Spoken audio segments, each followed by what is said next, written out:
বাক্যে বিশ্বাস, শাস্ত্রের ধারণা কখন?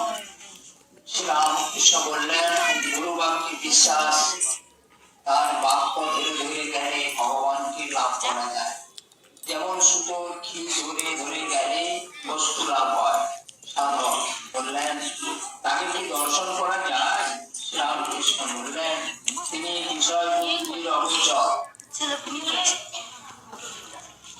কিন্তু শুদ্ধ মন, শুদ্ধ বুদ্ধি গোচর। যে মনে, যে বুদ্ধিতে আসক্তির লেশ মাত্র নাই, শুদ্ধ মন, শুদ্ধ বুদ্ধি আর শুদ্ধ আত্মা একই জিনিস।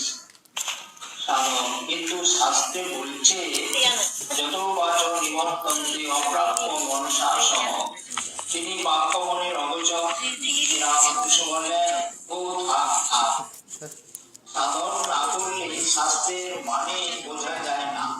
সিদ্ধি সিদ্ধি বললে কি হবে? পণ্ডিতেরা শ্লোক সব ফটফট করে বলে, কিন্তু তাতে কি হবে? সিদ্ধি গলায় মাখলেও নেশা হয় না, খেতে হয়। শুধু বললে কি হবে? দুধে আছে মাখন, দুধে আছে মাখন, দুধে দই পেতে মন্থন করো, তবে তো হবে। সাধক বললেন, মাখন তোলা ওসব তো শাস্ত্রের কথা। শ্রীরামকৃষ্ণ শাস্ত্রের কথা বললে